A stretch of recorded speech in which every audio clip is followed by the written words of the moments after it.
9 cara orang Jepang membersihkan ruang tamu agar selalu rapi dan tenang. Kadang aku suka mikir, kenapa ruang tamu itu bisa berantakan secepat itu ya? Baru kemarin dirapiin, hari ini sudah kayak kapal pecah lagi. Ada gelas belum dicuci, ada kabel nongol di mana-mana, ada bantal kursi jatuh entah dari mana, dan itu bikin capek banget.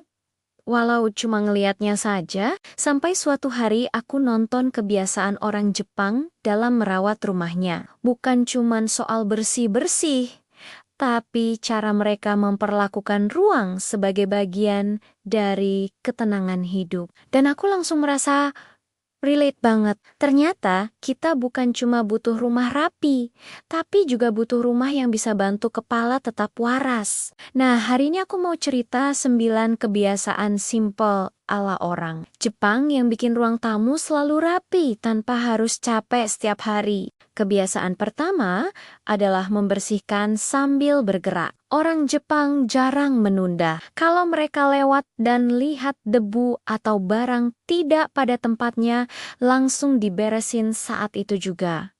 Tidak nunggu jam khusus bersih-bersih. Ini kelihatannya sepele, tapi efeknya kerasa banget. Ruang tidak sempat kacau. Kebiasaan kedua adalah menyimpan barang sesedikit mungkin di ruang tamu. Mereka percaya semakin sedikit barang yang terlihat, semakin sedikit masalah yang muncul. Kalau barangnya sedikit, ya, berantakannya juga sedikit. It's so simple. Kebiasaan ketiga adalah menyediakan satu tempat khusus untuk barang kecil. Remote, kunci, charger, kacamata. Semuanya punya rumah sendiri. Jadi tidak ada momen panik cari remote yang tiba-tiba hilang padahal cuma ketutup bantal. Kebiasaan keempat adalah tidak menumpuk barang di meja. Meja utama di ruang tamu itu selalu kosong, kecuali 1-2 dekor kecil. Jadi kalau pulang dan taruh tas sembarangan, ketara banget dan langsung keinget buat mindahinnya. Kebiasaan kelima adalah memilih furnitur warna netral yang menenangkan mata. Ini bukan cuma soal gaya, tapi soal psikologi. Warna natural bikin ruang terasa bersih, walau sebenarnya belum dibersihkan total. Kebiasaan keenam adalah rutin membuka jendela. Udara segar masuk dan bikin atmosfer ruang tamu terasa hidup. Kadang ruangan yang tidak rapi bukan karena banyak barang, tapi karena udaranya sumpek. Kebiasaan ketujuh adalah menyapu atau mengelap area kecil setiap pagi.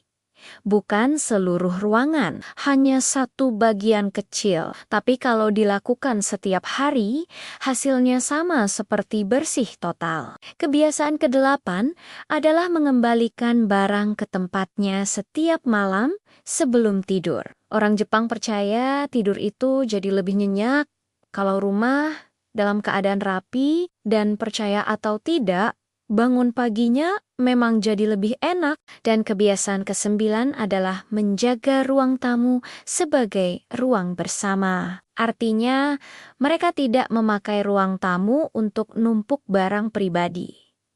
Setiap sudut punya fungsi yang jelas. Tidak ada benda nyasar yang random. Setelah coba praktekin 9 kebiasaan ini, aku baru sadar kalau rumah rapi itu bukan soal kerja keras, tapi soal kebiasaan kecil yang dilakukan terus-menerus. Rumah yang bersih ternyata bukan tujuan akhirnya, tapi suasana hati yang lebih tenang. Dan aku rasa itu yang selama ini kita cari. Kalau kamu juga sering ngerasa ruang tamu cepat berantakan, atau kepala ikut sumpek tiap lihat barang berserakan, mungkin kebiasaan kecil ala Jepang ini bisa kamu coba. Tidak harus sempurna kok.